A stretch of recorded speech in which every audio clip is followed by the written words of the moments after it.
Assalamualaikum warahmatullahi wabarakatuh. Bagaimana anak-anakku, kabarnya semuanya? Insya Allah dalam keadaan sehat walafiat ya. Walaupun masa pandemi, mari kita semangat, semangat, semangat ya. Kita berdoa juga mudah-mudahan pandeminya cepat selesai, kita seperti dulu juga ya, sekolah tatap muka, sehat-sehat semuanya ya, dan lain sebagainya. Oke anak-anakku semuanya, bertemu lagi dengan Ibu dalam pelajaran Akidah Akhlak ya. Pada kali ini adalah kita masuk bab ketiga. Minggu lalu sebenarnya kita masuk bab kedua, tapi mohon maaf Ibu tidak bikin video penjelasan karena Ibu lagi sakit. Sekarang kita masuk ke bab ketiga, yaitu tentang akhlak tercela ya. Akhlak tercela yang hari ini kita belajar itu, tujuan pembelajarannya diharapkan anak-anakku semuanya setelah mempelajari materi ini diharapkan dapat menjelaskan pengertian, kemudian menjelaskan bentuk-bentuk, menjelaskan ciri-ciri dan cara menghindari dari sikap tercela tersebut ya. Baik anak-anakku, kita mulai pembelajaran hari ini dengan bacaan basmalah bersama-sama. Bismillahirrahmanirrahim. Anak-anak semuanya boleh dilihat bab 8 kalau di LKS anak-anak semuanya dilihat bab 8 halaman 27 ya. Halaman 27 tentang akhlak tercela. Anak-anak semuanya, yang pertama Ibu sampaikan, akhlak tercela ini adalah banyak ya. Banyak, kita sudah mempelajarinya waktu di kelas 7 ya. Ada ria, ada nifak dan lain sebagainya. Di semester 1 juga ada ya akhlak tercela itu. Yang akan kita jelaskan pada semester genap ini, akhlak tercelanya adalah yang pertama hasad, yang kedua dendam, yang ketiga ghibah, yang keempat fitnah, dan yang kelima adalah namimah ya. Baik anak-anakku, yang pertama adalah hasad ya. Hasad artinya ya disebut juga iri hati atau dengki. Apa itu hasad, iri hati atau dengki? Nah, hasad ini adalah rasa tidak senang atas nikmat yang diperoleh orang lain, dan nikmat tersebut yang orang lain dapatkan ingin berpindah kepada kita ya, dengan cara menjahati orang yang mendapatkan nikmat tersebut.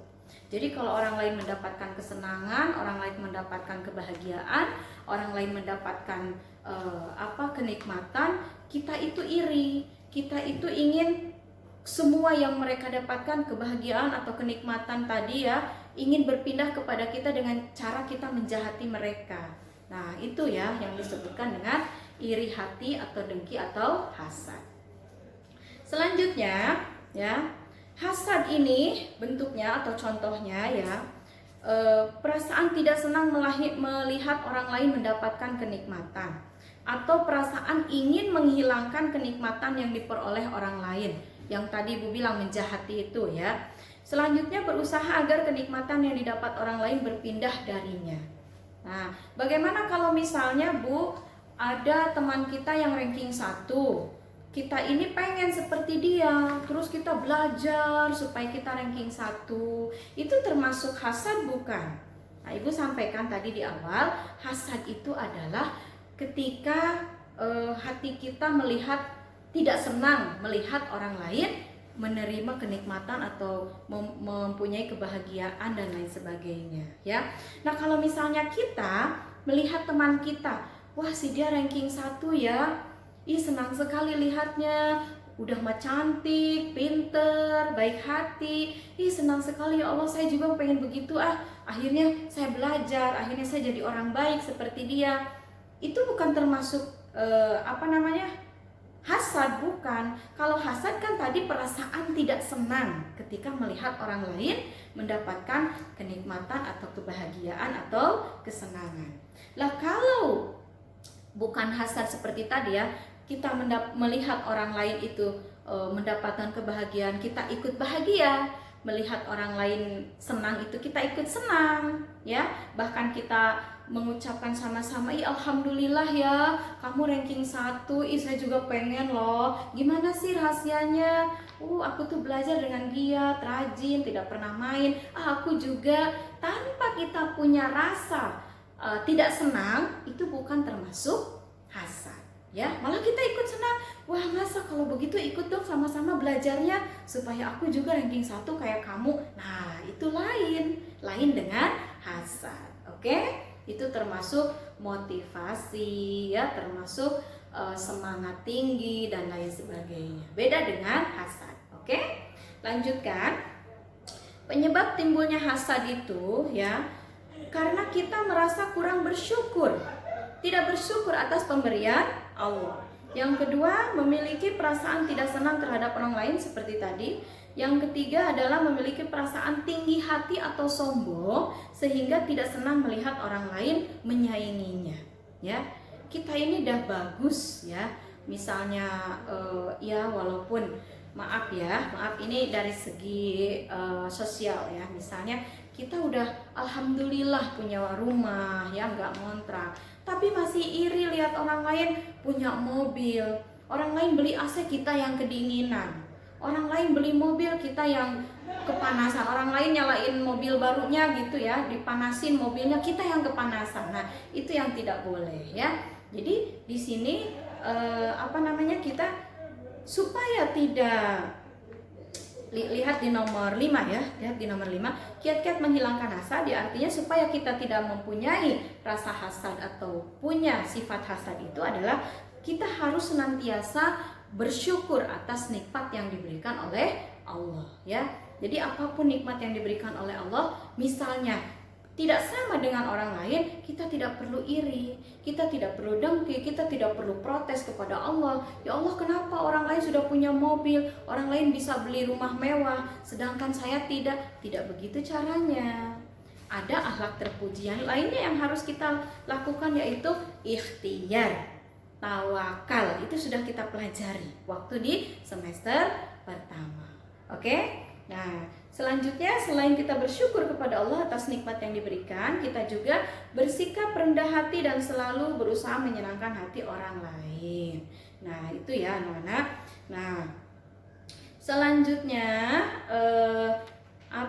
kita lihat yang kedua tentang dendam. Ini akhlak tercela yang kedua adalah dendam. Dendam di sini artinya keinginan kuat di dalam hati untuk membalas perbuatan jahat yang pernah diterima oleh kita dari orang lain, baik kejahatan tersebut disengaja ataupun tidak. Jadi mau kecil mau besar kita pernah sakit hati, terus kita ingin membalas sakit hati kita itulah disebut dendam. Sekalipun cuma perkataan, sekalipun cuma perkataan. Dia mukul aku sakit hati, sudah aku misalnya balas dengan kata-kata. Nah sebenarnya itu tidak boleh. Membalas kejahatan atau membalas sakit hati dan lain sebagainya, baik dengan yang lebih ringan ataupun setara, itu tidak boleh. Apalagi dengan yang lebih berat atau lebih tinggi. Maaf ya, seperti tadi kita pernah dipukul misalnya, terus dibalas dengan setara dipukul lagi oleh kita, tidak boleh. Terus bagaimana kalau kita membalasnya dengan tidak memukul, misalnya cuma maki-maki saja, kok kurang ajar ya dan lain sebagainya, maaf ya, misal itu juga tidak boleh, walaupun tingkatannya lebih rendah daripada tadi memukul.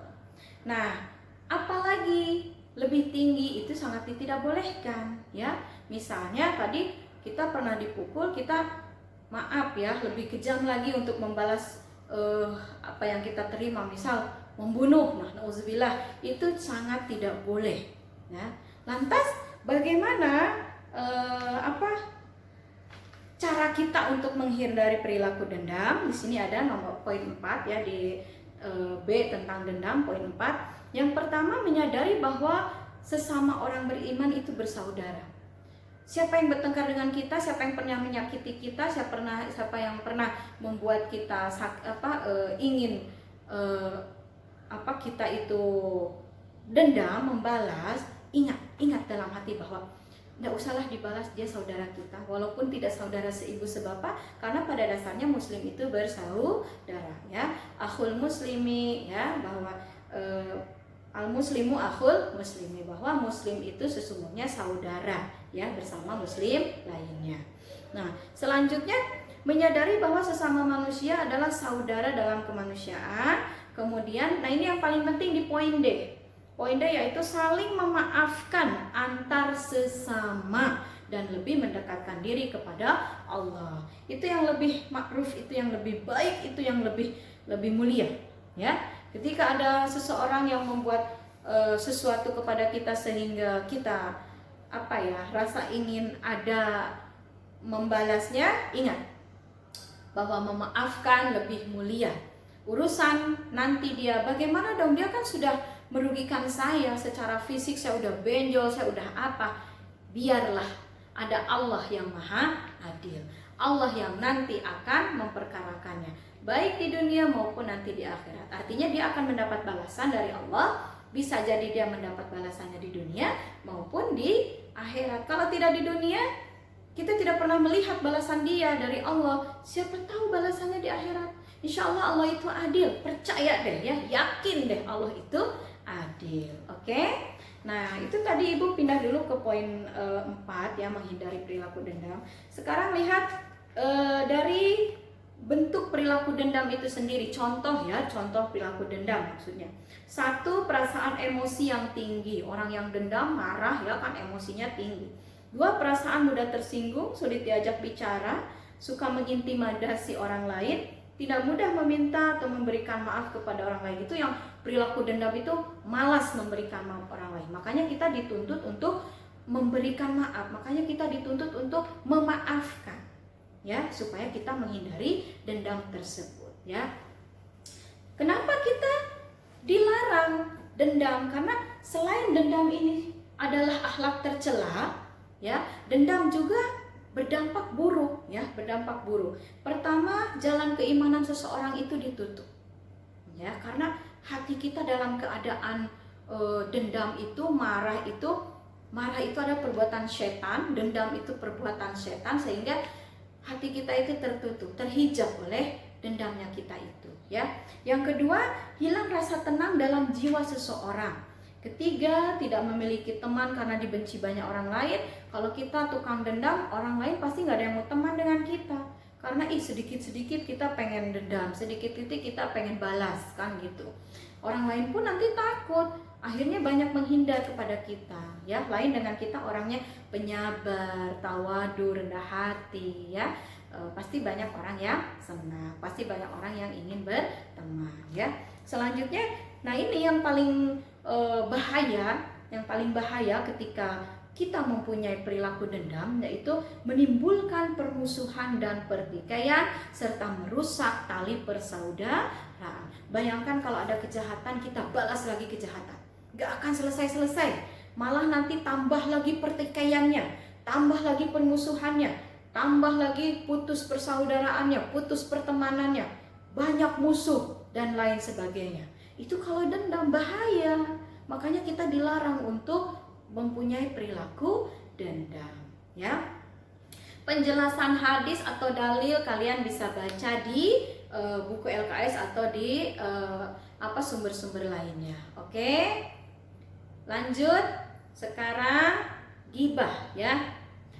Gibah ya, ini Ibu langsung sambungkan dengan fitnah ya. Gibah dengan fitnah, karena ini agak-agak mirip-mirip gitu ya.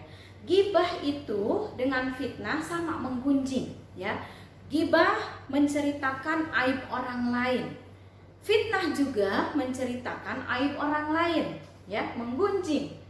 Nah, tapi bedanya gibah dengan fitnah, kalau gibah menceritakan aib orang lain yang aibnya itu benar-benar terjadi ya. Misal, maaf ya, si A misal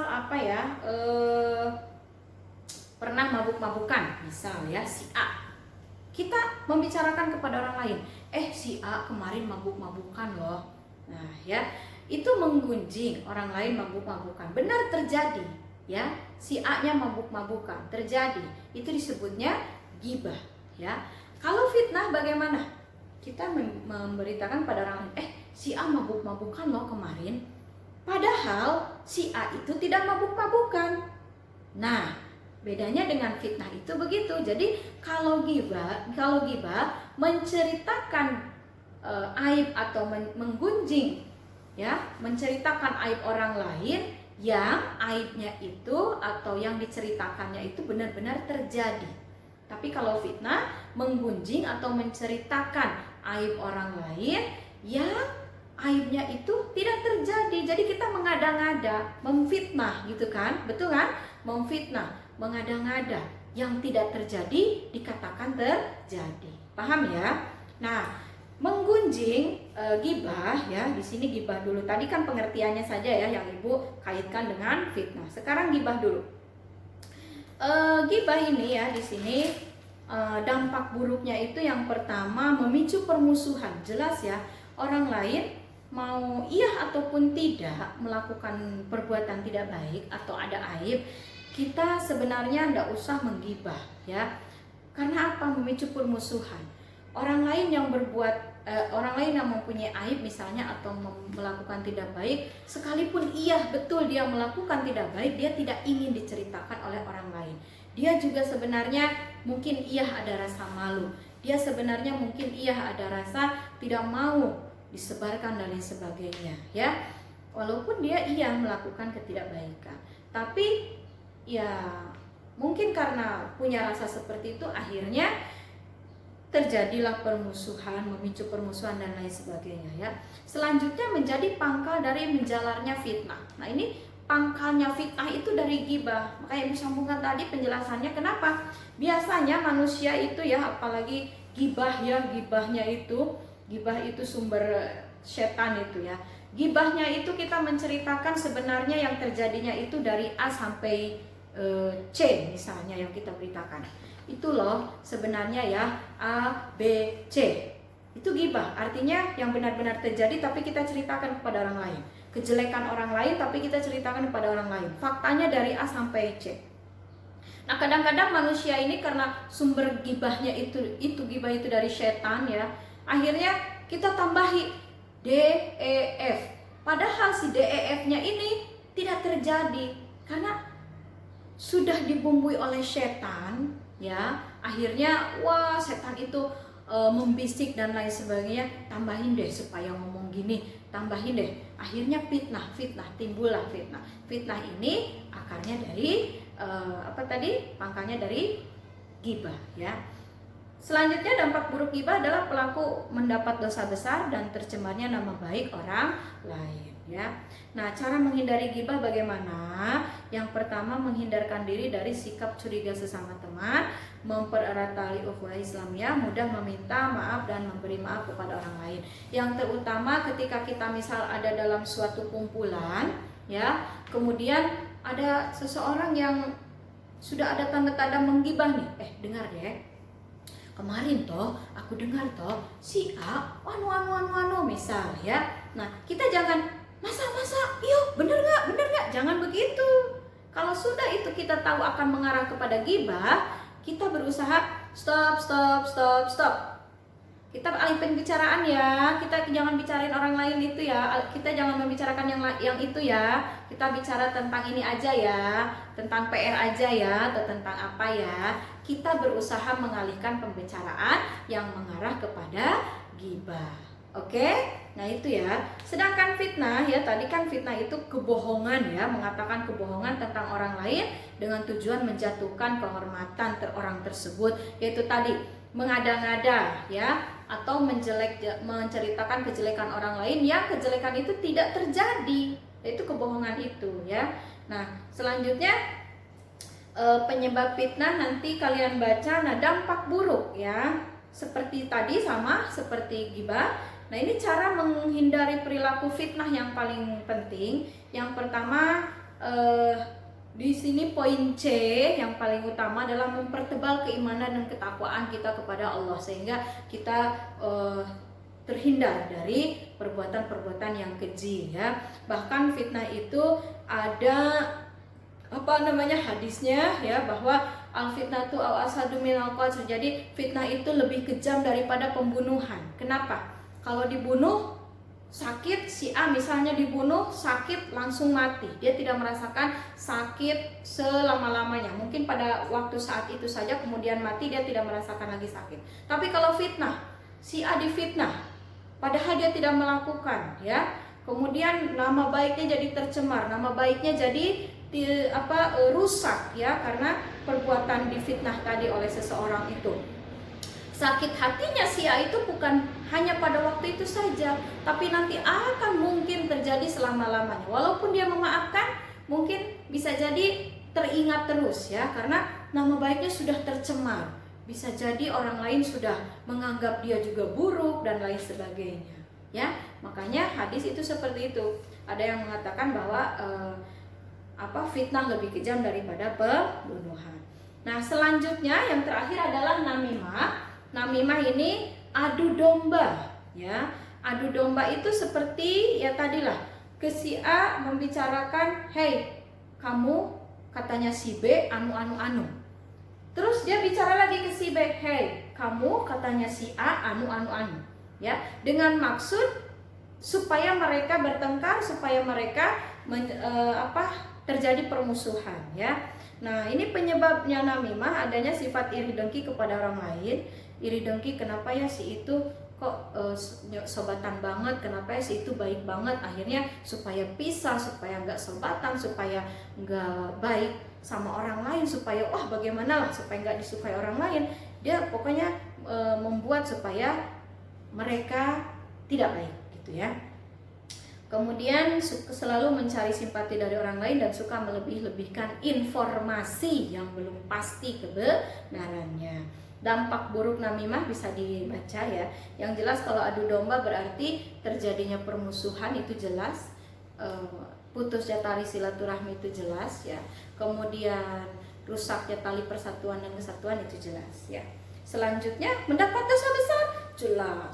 Murka Allah, jelas, ya. Itu sudah jelas. Kalau urusan akhirat nanti hal-hal yang tidak baik itu sudah jelas, oke? Nah, selanjutnya menghindari perilaku namimah bagaimana? Tingkatkan keimanan kita kepada Allah Subhanahu wa taala. Tingkatkan ketakwaan kita kepada Allah Subhanahu wa taala. Kemudian menghindari sifat iri, menghindari kegiatan berkumpul dengan teman yang suka menggunjing dan mengumpat. Itu tadi, ya. Ketika ada kita kumpulan, ada ke arah-arah menggunjing, cepat kita alihkan pembicaraan. Ada ke arah-arah mengumpat atau memfitnah, nauzubillah, cepat kita alihkan pembicaraan. Oke? Nah, selanjutnya anak-anakku semuanya, untuk memperdalam materi tentang akhlak tercela ini, Ibu nanti kasih soal untuk anak-anak kerjakan. Dan apa yang Ibu sampaikan hari ini mudah-mudahan ada manfaatnya, insya Allah, ya. Mudah-mudahan paling utama kita bisa mengaplikasikannya dalam kehidupan sehari-hari dan menambah keimanan dan ketakwaan kita kepada Allah Subhanahu wa taala. Amin ya Allah ya Rabbal alamin. Anak-anakku semuanya, dicukupkan materi yang Ibu sampaikan pada hari ini. Kita membaca hamdalah bersama-sama. Alhamdulillahirabbil alamin. Assalamualaikum warahmatullahi wabarakatuh.